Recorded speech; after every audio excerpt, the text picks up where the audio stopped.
Olá, telespectador, internauta, você sabe o que é um ecomuseu? E a gente vai descobrir juntos hoje no Ponto de Vista, porque a nossa entrevistada da edição do programa de hoje é a Suzy Santos. Ela é historiadora, museóloga e líder comunitária no bairro do Vermelhão. Seja muito bem-vinda ao Ponto de Vista hoje, Suzy. Muito obrigada, Eliane, eu que agradeço o convite. Bom, eu gostaria muito de saber, né? Todo mundo que está acompanhando o programa, tenho certeza que quer entender melhor o que é um ecomuseu. Bom, hoje a gente tem aí diversos ecomuseus que atuam com uma perspectiva ampliada, né? Na verdade, a gente amplia a perspectiva do museu, né? Trazendo aqui uma definição, né, de uma museóloga brasileira chamada Valdisa Russo Guarnieri, o museu ele seria a museologia seria um espaço, um estudo do fato museal, que seria a relação das pessoas com os objetos nos museus, né, algo que acontece dentro de um museu. E com relação ao ecomuseu, a gente tem uma perspectiva ampliada dessa relação das pessoas, não com o objeto, né, o ser individual com o objeto, mas as pessoas, né, a comunidade com os seus patrimônios, e aí tem uma perspectiva ampliada de patrimônio, né, não apenas um objeto material, mas uma perspectiva ampliada que envolve tanto os patrimônios imateriais quanto o patrimônio ambiental. Né, e daí vem o eco, né? E numa perspectiva também de entender o museu como uma casa, um espaço para estar e para conviver e para se relacionar, não apenas um espaço para visitar e ir embora, né? Então, os territórios são compreendidos como um espaço de interação com os patrimônios, e nessa perspectiva, o próprio território se transforma em um museu. Então, os primeiros ecomuseus que surgiram, eles surgiram na França, né, mas tiveram experiências em outros lugares do mundo, né, parecidas, mas a denominação surgiu na França, né, e Yves de Varine, Rivière também são duas pessoas que tiveram envolvidas aí na criação desse conceito de ecomuseu. Então, a ideia é que o próprio território seja musealizado, seja visto como um espaço de interação entre as pessoas e os seus patrimônios. Então, hoje a gente tem aí diversos ecomuseus no Brasil e fora do Brasil que trazem essa perspectiva, né, de olhar para o território, de identificar o que existe de patrimônio nesse território, né, e a desenvolver um processo museológico, um trabalho museológico de reconhecimento, de preservação e de comunicação também, né, porque como né, é dito na área do patrimônio, o que não é visto não é lembrado, né? O que as pessoas não conhecem, elas não podem querer preservar. Então, os ecomuseus, eles têm essa dimensão de olhar para os territórios, né? Não apenas entender que o que deve ser preservado é o que está dentro de quatro paredes, né, de um museu, mas o que está ao nosso redor também, o que a gente se relaciona o tempo todo, né? O patrimônio ambiental, patrimônio imaterial e material. Bom, você já trabalhou em vários, enfim, museus, lugares assim de documentação na nossa cidade, no nosso estado, como o Museu Paulista da Universidade de São Paulo, que todo mundo conhece como Museu de Ipiranga, né? O Arquivo Público do Estado de São Paulo e também o Museu de Arqueologia da USP. Conta pra gente o que te chamou a atenção para você escolher o tema ecomuseus para tratar na sua dissertação de mestrado. Bom, eu trabalhei na verdade eu fiz estágio, né? Eu entrei no Museu do Ipiranga fazendo estágio como estagiária e depois eu trabalhei em alguns projetos lá. E enquanto eu trabalhava nesse museu, me incomodava bastante não me ver representada na sua exposição. Então a gente tinha ali alguns quadros, pouquíssimos objetos que se referenciavam à população negra brasileira. Então, isso me incomodava bastante e eu achava que não tinha acervo, né, no museu que pudesse referenciar aos meus ancestrais.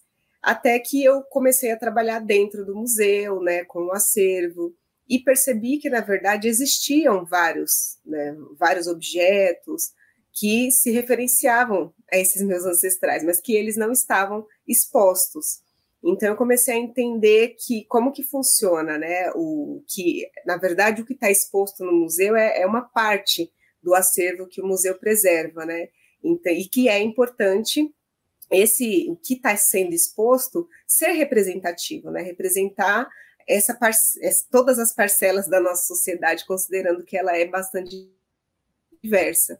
Então, trabalhando com esse acervo, eu trabalhei com acervo de numismática, né? Mas tive contato com acervos de outras áreas também, e encontrei muitas referências, né, à cultura popular e também associando, né, várias tradições da cultura popular com as culturas negras. E pensei em fazer uma pesquisa de iniciação científica. Na época, a Ângela, que era minha coordenadora, me incentivava bastante para desenvolver uma pesquisa de iniciação, e resolvi pesquisar os acervos de cultura popular do museu. Mas nesse meio tempo, uma amiga visitou o Rio de Janeiro, né, que também era estudante de história, e conheceu o Museu da Maré. E aí ela me falou que conheceu um museu que eu me identificaria muito com ele, que ela lembrou muito de mim, como eu queria estudar os acervos de cultura popular do Museu do Ipiranga, que esse museu, ele já, né, as próprias pessoas da comunidade estudavam, preservavam e comunicavam o seu acervo, né? Então, eu já me interessei de cara também, como na adolescência eu tinha participado de alguns movimentos sociais, o museu também tem essa perspectiva, né, que era um museu comunitário, que tinha também essa ideia de trazer, dar visibilidade às demandas da comunidade da Maré. Então, eu conheci o museu, e aí eu também fiquei bastante confusa, né, em saber a diferença entre ecomuseu e museu comunitário, porque o primeiro que eu conheci foi o museu comunitário, mas pesquisando, né, algumas disciplinas que eu fiz na área da museologia, eu entendi, percebi e aprendi que existiam diversos perfis de novos museus, e os mais conhecidos, de fato, né, eles foram denominados como ecomuseus e museus comunitários. Então, um dos intuitos da minha pesquisa de mestrado foi justamente entender o que são esses conceitos, né? Quais eram as diferenças entre museu comunitário e ecomuseu. E aí, nesse meio tempo que eu soube de tudo, né? Estava no finalzinho da graduação, então comecei essa pesquisa de iniciação científica para saber quantos museus comunitários e ecomuseus existiam no Brasil, porque eu nunca tinha ouvido falar, até conhecer o Museu da Maré. Quantos existem? Tive uma grande surpresa. Na iniciação, eu identifiquei 76, mas e vi que seria impossível, né, concluir aquela pesquisa na iniciação científica, então em seguida já iniciei o mestrado e fiz vários levantamentos, né, e consegui identificar no mestrado 196 ecomuseus e museus comunitários aqui no Brasil.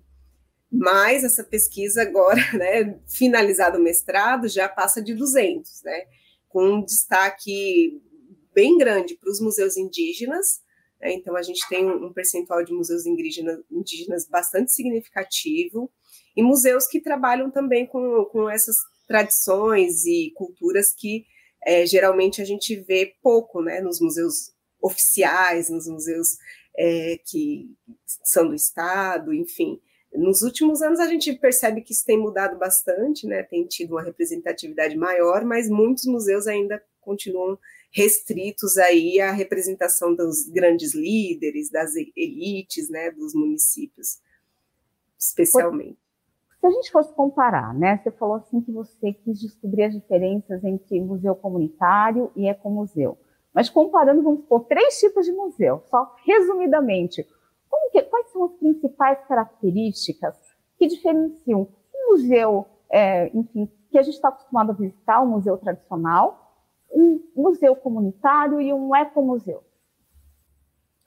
Bom, primeiro eu quero só fazer um comentário aqui com relação ao museu tradicional, né? Quando a gente começa a dialogar e a entrar em contato com as comunidades tradicionais, a gente até começa a repensar esse termo, né, de museu tradicional. A gente entende que, na verdade, são museus hegemônicos, né, são museus que apresentam, geralmente, uma perspectiva, né, aliás, a história a partir de uma perspectiva, mas que existem outras, né, e existem outros sujeitos que devem ser representados nos museus. Mas, então, esses museus, né, que ficaram conhecidos como tradicionais, eu costumo chamar de museus hegemônicos, né?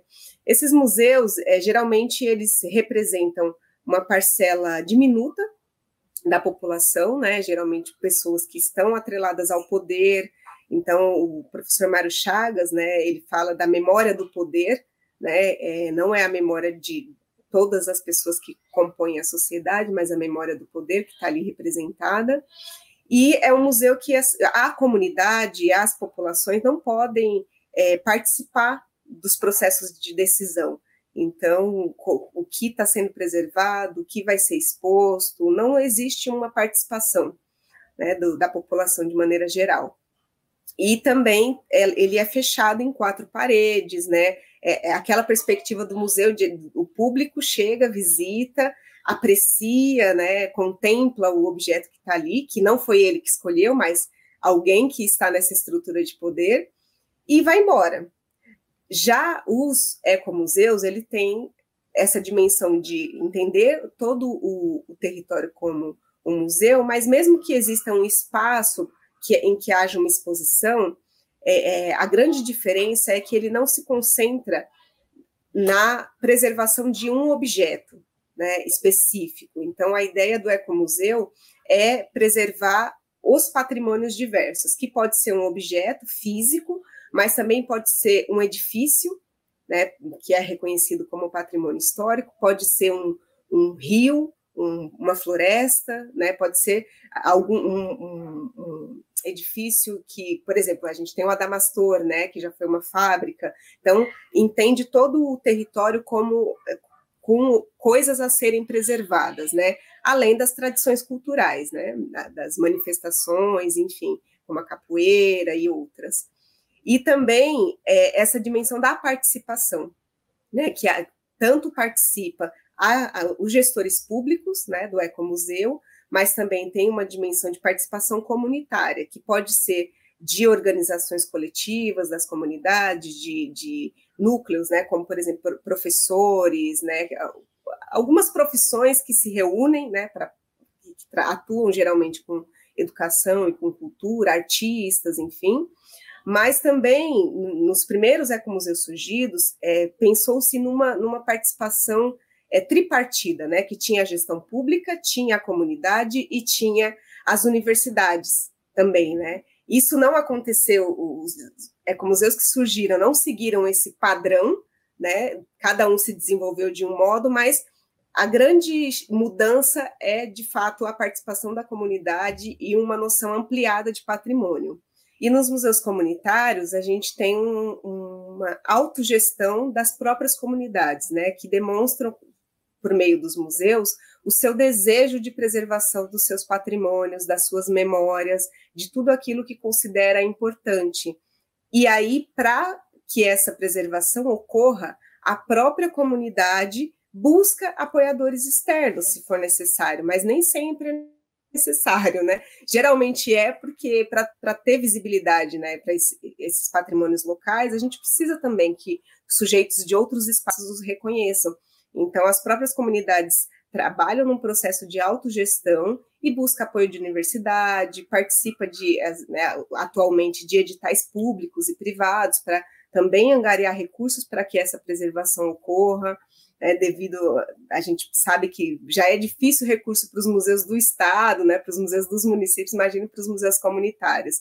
Então, é um trabalho coletivo, né, que a própria comunidade atua autogerindo os seus patrimônios.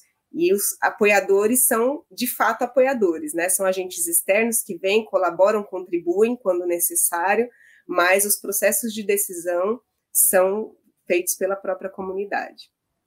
Bom, agora que a Suzy esclareceu para a gente o que são os ecomuseus, no segundo bloco a gente vai mergulhar um pouquinho mais fundo sobre a realidade dos ecomuseus e museus comunitários aqui de Guarulhos, tá?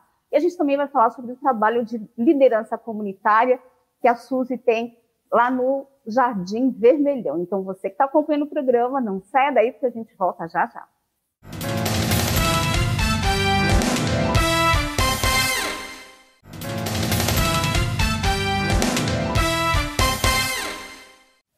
De volta com o Ponto de Vista, eu entrevisto a historiadora e museóloga Suzy Santos.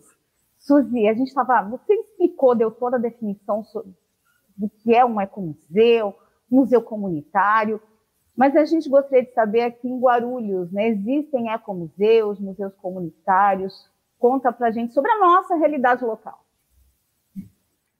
Bom, uma questão que ficou bastante presente na minha pesquisa era o que considerar como ecomuseu e museu comunitário, já que, como eu conheço várias iniciativas que trabalham com memória, que trabalham com preservação de patrimônio, então eu entendo essas iniciativas como ecomuseus e museus comunitários, mas algo que foi bastante definidor foi que as próprias iniciativas se reconhecessem como tal.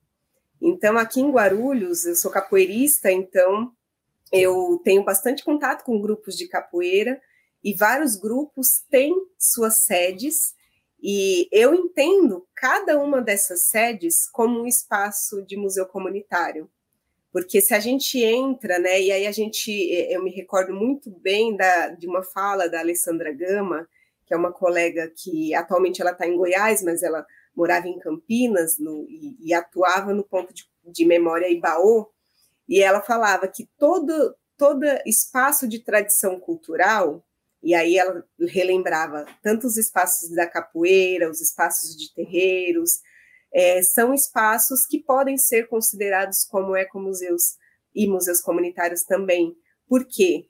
São espaços que atuam com a preservação dessas memórias e patrimônios e também, de certo modo, até mesmo a perspectiva de exposição existe nesses espaços, porque todo lugar, todo espaço, né, de capoeira, né, toda sede, a gente chega e vê fotografias de alguns momentos importantes daquele grupo, dos principais mestres e mestras, medalhas. Então, a gente sabe que é um espaço de preservação patrimonial, a gente percebe que ocorre essa transmissão, né, de geração em geração, né, e isso faz com que aquela tradição cultural seja preservada, e também existe uma exposição.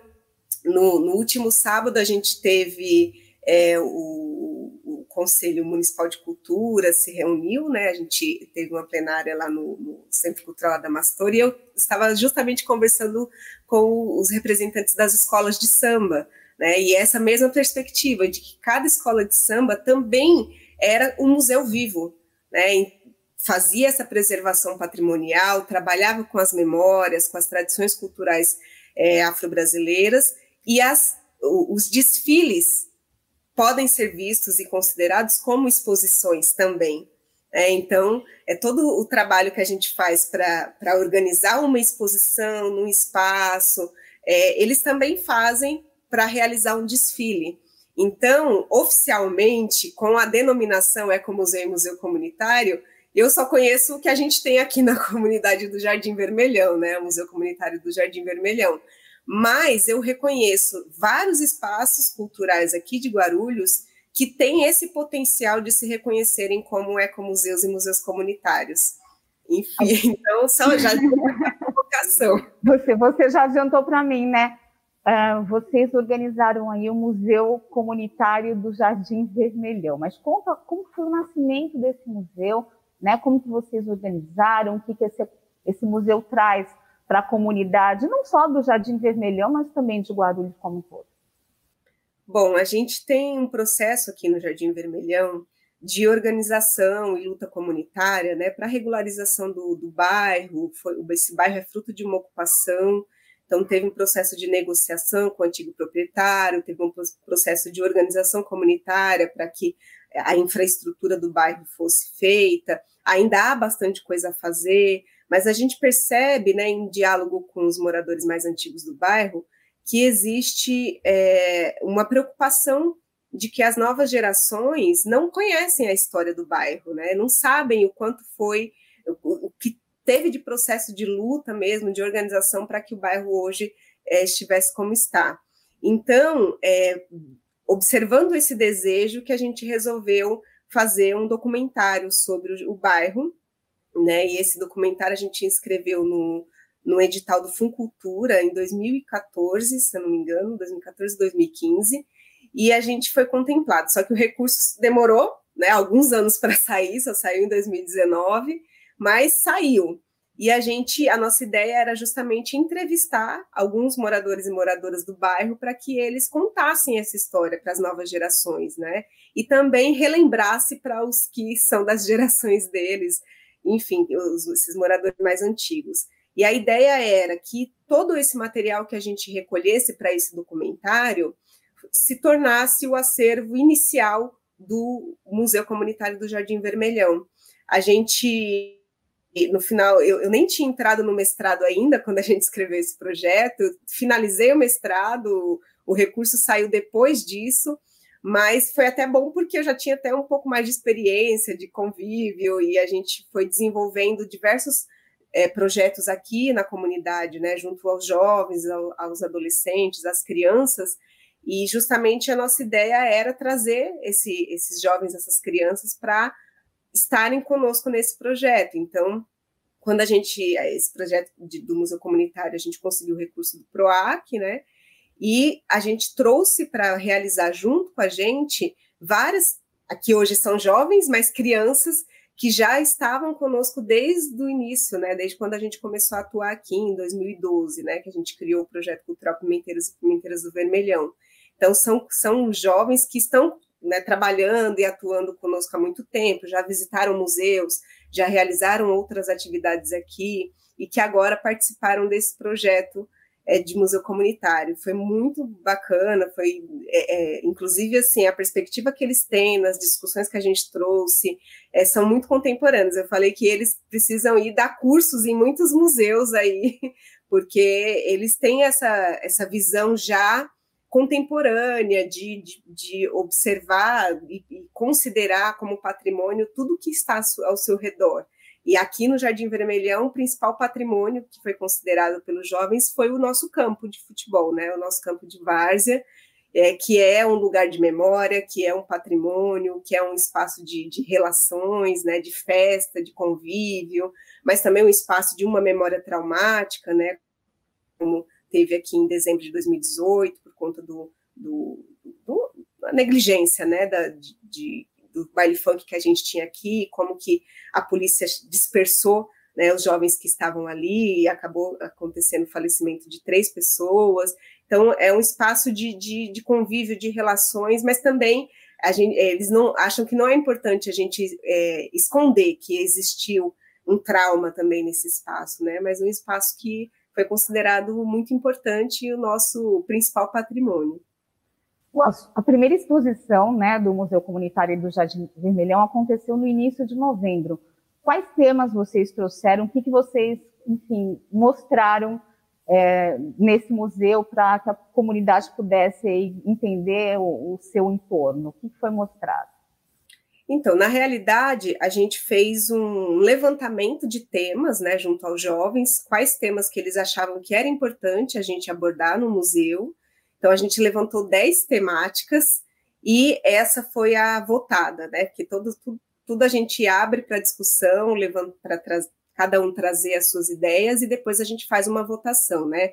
Um processo de participação democrática mesmo, né? Como Paulo Freire dizia, a gente precisa construir espaços para atuar democraticamente. Então, o museu ele pretende ser um espaço como esse. E eles escolheram homenagear alguns moradores e moradoras do bairro nessa primeira exposição. Então, a gente até brincou que foi um tema leve para se tratar, né?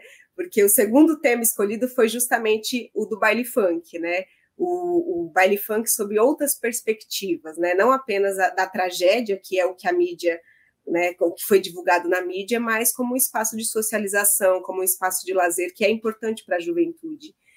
Mas esse tema vai ficar aí para uma próxima exposição, que com certeza vai virar, mas para o primeiro eles quiseram homenagear alguns moradores e moradoras que foram importantes para a história do bairro, que apareceram muitos nas fotografias que eles catalogaram, né, nesse processo de organização da documentação interna mesmo do museu, né?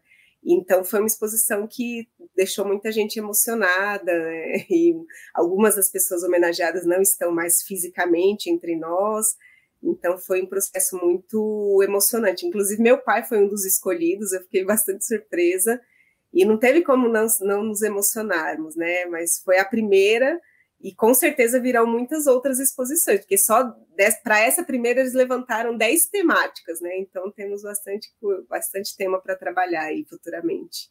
E você acabou também falando para mim que você é uma das coordenadoras, né, do projeto cultural Pimenteiros e Pimenteiras do Jardim Vermelhão. Conta para mim como que você se envolveu nessa liderança comunitária e como que nasceu esse projeto. Bom, meu pai morava, né? Meu pai faleceu há alguns meses, ele morava aqui já há uns 20 anos, e a gente vinha de vez em quando visitá-lo, né? Mas resolvemos vir morar aqui em 2011. Então, em meados de 2011, a gente começou a construir, né, em cima da casa dele, eu e meu companheiro. E o meu companheiro, ele fazia karatê na época e começou a dar aula de karatê aqui na comunidade, na associação comunitária. Foi convidado, né, pelo presidente, antigo presidente também, seu Adalto, que infelizmente já faleceu. E ele começou a dar aula, a gente começou a se relacionar com as crianças, com os jovens do bairro. E na época eu estava também na graduação, e o seu Adalto, ele me autorizou a fazer alguns estágios aqui na associação. Então, como eu podia fazer estágio tanto nas escolas quanto em outras organizações que atuavam, né, com educação não formal, eu resolvi fazer alguns estágios aqui. E foi excelente, foi maravilhoso, a gente já se empolgou bastante com a turminha.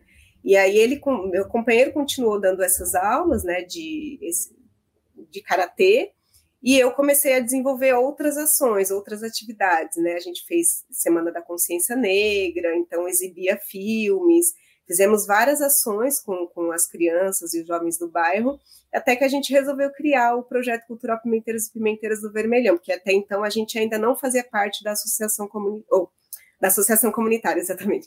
E então, em 2018, eu fui convidada para compor a diretoria da associação comunitária, e aí participei, né, junto com o André Vitorino, que foi o nosso penúltimo presidente, e a diretoria atual também me convidou para continuar colaborando, e eu aceitei. Falei, a presidência eu não quero, mas eu estou sempre ali nos bastidores para ajudar com o que for preciso. Sempre envolvida. Agora, conta para a gente, se a gente quiser, por exemplo, visitar, né, o Ecomuseu, aliás, o Museu Comunitário do Jardim Vermelhão, e assistir alguma exposição, como que a gente pode fazer? Onde fica o museu? Está aberto o tempo todo? Fala aí para a gente, conta como que a gente pode conhecer o espaço de vocês. Então, o nosso museu, ele é o nosso bairro, né? É um museu de território. Todo bairro é compreendido como museu.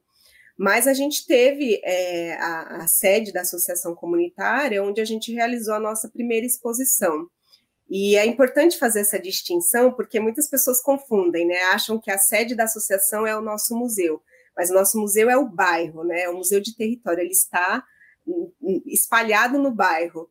Mas a gente tem projetos futuros de intervenções artísticas no bairro também, para evidenciar, né, o quanto que esse bairro ele tem memórias, ele tem histórias, ele tem também essa perspectiva de preservação patrimonial. Mas são projetos aí que a gente vai ter que levantar recursos para fazer. E qualquer pessoa pode vir conhecer o bairro, mas como para a gente desenvolver ações futuras, como eu disse, a gente precisa angariar recursos para que isso aconteça, né? Então, para a gente fazer intervenções artísticas no bairro, a gente precisa trazer professores de artes, precisa comprar materiais, né, para a gente poder fazer uns grafites, enfim, e para isso a gente precisa de recurso, né? Então, para a gente fazer uma visita mediada no bairro, né, e trazer um pouco das pesquisas que a gente fez no museu, a gente faz a visita sob agendamento, né, para receber os grupos, e aí combina com os jovens quais que estão disponíveis aquele dia para fazer esse agendamento, E aí a gente pede uma contribuição, né, a contribuição que a pessoa puder para o nosso museu, para a gente poder organizar as ações futuras do museu. Mas qualquer pessoa pode vir visitar o bairro, né? A qualquer momento, o bairro está aí. A gente é que às vezes, né, como a gente está numa comunidade, numa favela, né, como o pessoal conhece, muitas pessoas têm medo de chegar até aqui, né? Tem uma visão ainda estigmatizada das favelas. E aí, andando aqui, circulando com a gente, já acaba se sentindo um pouco mais confortável, um pouco mais à vontade, vai também quebrando alguns preconceitos, né? Então, a gente faz esse trabalho agora sob agendamento, né? Mas é sempre também... A nosso sonho é ter a nossa sede, que aí a gente consegue deixar exposições por um tempo maior. Legal. Então, Suzy, foi um prazer receber você aqui no Ponto de Vista. Prazer foi meu, muito obrigada a você, muito obrigado a Uélia, a Letícia, que estão aí nos bastidores, e a toda a equipe. E a quem está nos assistindo também. E esse foi o Ponto de Vista sobre ecomuseus. Eu agradeço a sua audiência e te encontro no próximo programa. Até lá!